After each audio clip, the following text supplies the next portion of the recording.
nagpunta yun? Ha? Ang bilis naman niyang mawala. Ako ba hinahanap niyo?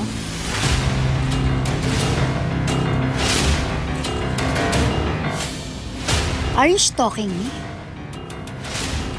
Guard! Guard! Kami? Nagsustalk? Ikaw ang ba't nandito? Sinusundan mo na naman kami? Hoy, buko ko na kayo. Huwag na kayo magpalusot. Guard! Pwede ba huwag kang mag-eskandalo dito? At bakit hindi? Huling-huli ko na kayo sa akto. Kaya tigilin niyo na yung pagpapanggap niyo. Guard! Guard! At sige, magtawag ka ng guard! Guard! Guard! Guard! Akala niyo may isahan niyo ako, no? Kanina ko pa naramdaman na sinusundan niyo ako. Hindi na ako nagpahalata. Pa-disguise pa kayo? Akala niyo hindi ko kayo makikilala, mukha lang kayong tanga. Sa susunod, bago kayo sumugod dito sa teritoryo ko, mag-research muna kayo. Ah, teritoryo? Narinig mo yun, Kuya Guard? Eh, siya pala nagmamayari nitong mall na to. Tsaka ang filingera mo, ha?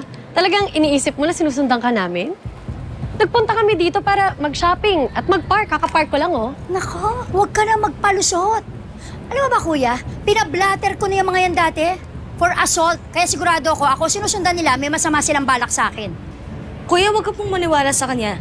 Nandito lang kami ng ate ko para mag-mall. May dala nga kaming sasakyan kaya magpa-park kami sa parking. Alam mo, feeling main character ka masyado kaya so much delusional ka. Grabe ka mag-imbento ng kwento, no? Kung ako sa'yo, kuya, i-detain mo na sa security office tong dalawang to. Dali, ngayon na! Kaya nang sabi ko kanina, Kuya Guard, hindi naman siyang may-ari ng mall na to. Oh, eh bakit siya kami pinagbabawalan pumunta dito? Alam mo, halika na nga, Bunso, umalis na lang tayo. At na-imbier na ako dito sa pilingerang babaeng. Sandali, anong alika na? Aray! Ito ba Aray kayo? Saan kayo pupunta? Kuya, ano na? Huliin mo tong dalawang to. Ma'am, sorry po. Pero katulad nyo, customer din po sila. At hindi rin naman po sila kayo nilapitan para saktan. Kayo nga po lumapit sa kanila, di ba? Pasensya na po. Kaya nga,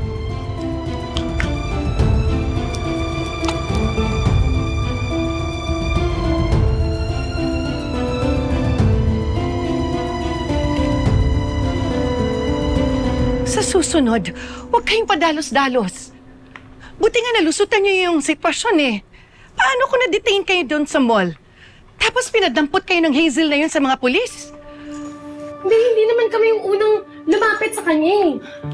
Siya pa nga itong kumumpronta sa amin para sitahin kami. Hindi. Sana kasi sinabi niyo sa amin kung ano nangyari doon sa sementeryo para nagawa namin ng paraan. Sana hindi kayo napahamak. Eh di ba napabarangay na nga tayo? Sorry po, Tay. Gusto lang po kasi namin makatulong ni ate sa paghahanap ng justice para sa family natin.